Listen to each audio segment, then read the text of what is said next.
આ પાટિયું લેવું પડશે, અંદર જવું પડશે, અંદર પગ મૂકવાની જગ્યા નથી. તો હવે શું કરીએ ને એ હવે જોવાનું છે.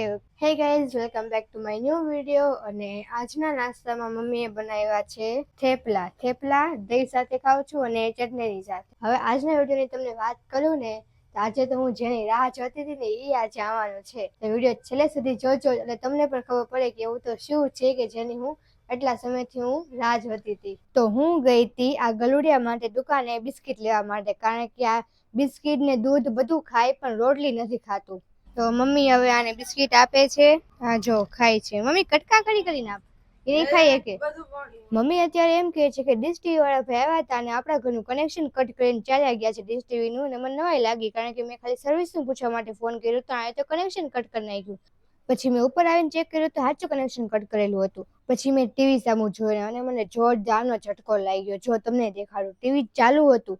ડીશ ટીવી વાળા ભાઈ આવ્યા, એને એનો વાયર ચાલુ ટીવી એક કાઢ્યો. અમારા ઘરમાં આવું જ થતું હોય. એ તો કયો સારું કર્યું હું ભાળી ગઈ કે ટીવી ચાલુ છે, નહીતર હું ઓલા સેટઅપ બોક્સ ના પાછળના 2 વાયર હું કાઢવા હું જવાની હતી. જો મેં જોયું ન હોત ને તો ખેલ ખતમ થઈ જાત મારો. મમ્મી છે ને ઓલી કૂતરી નાની ગલુડિયું છે ને બિસ્કિટ તો ખવડાવી દીધા, પણ કોને ખબર અહીંયા બેઠી બેઠી કૂદકાને આવતા હતા તો બેઠી બેઠી મોઢા બગાડતી હતી. અત્યારે જઈને ઈ જો ઘાસ ફૂસ ખાય છે ઓલા કુંડામાં. હવે હું આવીને જો આવશે મારી પાસે, ફરીને આવશે.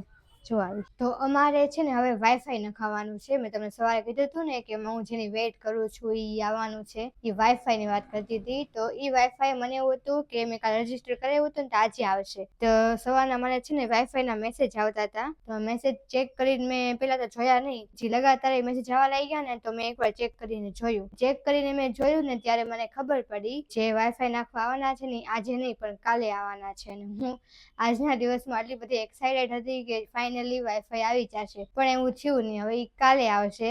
જો હું તમને બતાવું, અહીંયા રવિવાર 28 ડિસેમ્બર 2025 2:30 વાગ્યાનો ટાઈમ બતાવેલો છે. એટલે કાલે રવિવાર છે, આજે છે 27 તારીખ શનિવાર અને કાલ રવિવાર. તમે જ્યારે ભવિષ્યમાં વિડીયો જોતા હશો, મને નથી ખબર તમે ક્યારે જોતા હશો, કદાચ તમે જો 28 તારીખે જોતા હશો તો વાઈફાઈ જ નહીં નખાણું હોય.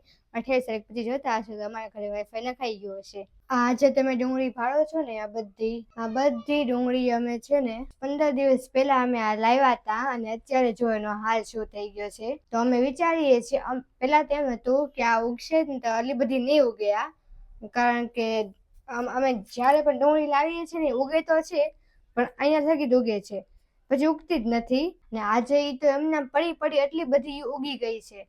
તો અમે વિચારીએ છીએ કે અહીંયા કુંડવું અમારા ખાલી તો નથી, ગુલાબની કટિંગ વાવેલી છે 1-2 કુંડામાં. એમાંથી એકાદા 2 કુંડામાં છે ને આ ડુંગળી વાવી દઈએ અમે. આ પાટિયું લેવું પડશે, અંદર જવું પડશે, અંદર પગ મૂકવાની જગ્યા નથી. તો હવે શું કરીએ ને એ હવે જોવાનું છે, કઈ રીતે ઉગાડશું નહીં. તો મમ્મી હવે મારી મદદ કરવા આવી છે. અહીંયા એ પાટિયું ખસેડે છે અહીંથી.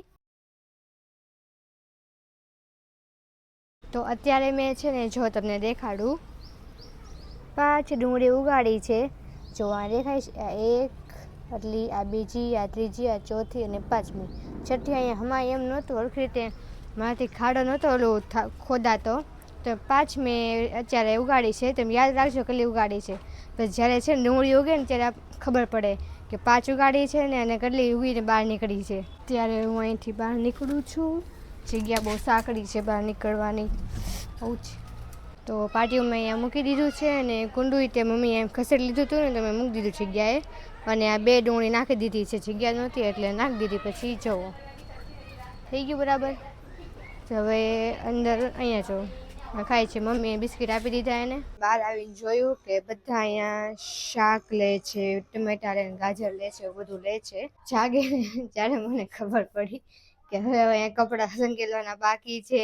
અહીંયા ખૂણામાં ઝુમર પડ્યું છે. અહીંયા ડીશ વાળા આવ્યા હતા ને તો ઝુમર અહીંયા પડી ગયું હતું એનાથી. તો બધું મૂકવાનું છે. અહીંયા મેં કાલે કાગળિયા કાઢ્યા હતા મારા બધા, એ બધું મૂકવાનું છે. મેં કાંઈ કર્યું નથી આજે સવારે જાગીને. પછી મેં વિડીયોનું મારું કામ કર્યું છે, બધું બાકી છે.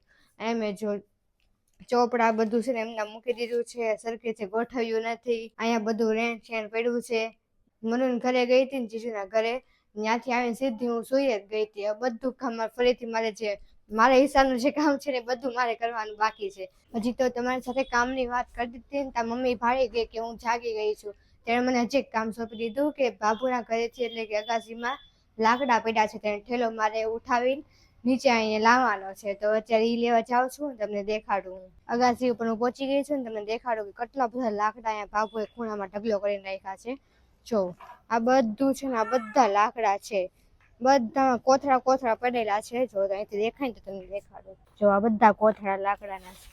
મને અહીંથી વીણ લઈ જવાના છે. હાથ તો ઓલરેડી બગડી ગયા છે અને આવી તો વિડીયો નહીં બનાવી શકું, તમે નીચે લઈ જઈને બતાવું. કેટલો મોટો ઠેલો છે અને આ ઠેલો હું એકલી ઉચકીને લાવી છું. મમ્મી હવે મારા મજૂરીના કામ કરાવે છે. બાબુ હવે કઈક નવીન વસ્તુ લાવ્યા છે. છે ને તપેલું છે, કુકર છે, એને મેં પાખો કર્યો છે. પાખો કર્યો છે એટલે આપણે મસવાળું ન થાય. આ મસ બહુ ચોટે નહીં, નીકળી જાય કસી એટલે માટી રહી ને એટલે આ પાખો કહેવાય. શું કહેવાય? પાખો કર્યો કહેવાય. પાખો કર્યો. આ હાલો નવો જુગાડ. મસ્ત ચોટે નહીં એટલે એવું આવી માટી ચોપડી દેવાની. તો મમ્મી હવે જમી લીધું છે, મેં જમી લીધું છે અને હવે આપણે આજનો વ્લોગ અહીં જ પૂરો કરશું. જો તમને અમારો વિડીયો ગમ્યો હોય તો વિડીયોને લાઇક, શેર અને કમેન્ટ જરૂર કરજો. હવે મળીએ આપણે આવતા વિડીયોમાં.